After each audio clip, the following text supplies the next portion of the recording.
રાજકોટમાં enjoy ladies club દ્વારા open cooking કોમ્પિટિશનનું આયોજન કરવામાં આવશે.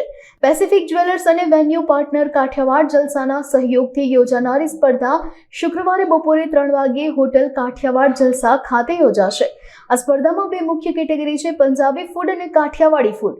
આ કુકિંગ કોમ્પિટિશનમાં ભાગ લેનાર દરેક સ્પર્ધકને ગિફ્ટ પણ આપવામાં આવશે અને વિજેતાઓને ઇનામ પણ અપાશે.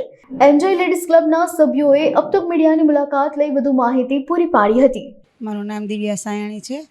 એન્જોય લેડીઝ ક્લબની પ્રેસિડેન્ટ છું. અમે હર હંમેશ માટે કહીએ છીએ કે એન્જોય લેડીઝ ક્લબ કાંઈક અલગ ને કાંઈક અનોખું લઈને આવતું હોય છે.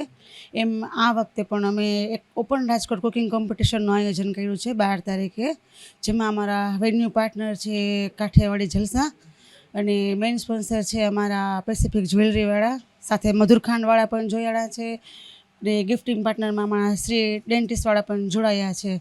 અને એક કેટેગરીનો જે પાર્ટ છે એ 150 રૂપિયા રાખ્યો છે કે અત્યારે બધું લુપ્ત થતું જાય છે, પંજાબી સબ્જી અને કાઠિયાવાડી સબ્જી. તો એના માટેનું એક પંજાબી સબ્જી અને એક કાઠિયાવાડી સબ્જી એવું એક ઓપન રાજકોટ કુકિંગ કોમ્પિટિશનનું આયોજન કરેલું છે. અત્યારે અમારે 100 થી 80ની ગણતરી છે કે એટલા બહેનો અમારી સાથે જોડાઈને ભાગ લે.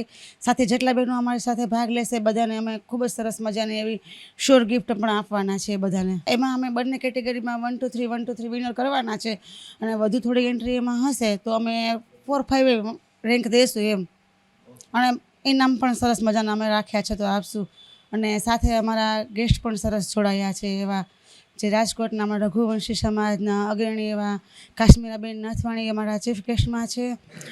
વોર્ડ નંબર 14ના વર્ષાબેન નાણપરા જે કોર્પોરેટર છે એ પણ અમારા ગ્રુપમાં હાજરી આપવાના છે.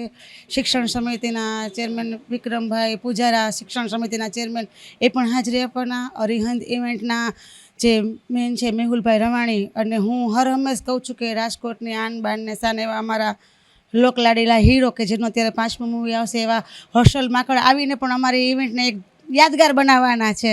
બાકીનું અમારા બેન રચનાબેન ઇવેન્ટ કોર્ડિનેટર છે એ બોલશે. કાઠિયાવાડી જલસામાં 12 સપ્ટેમ્બરમાં 3 થી 6 ખૂબ સરસ મજાનું આયોજન કર્યું છે.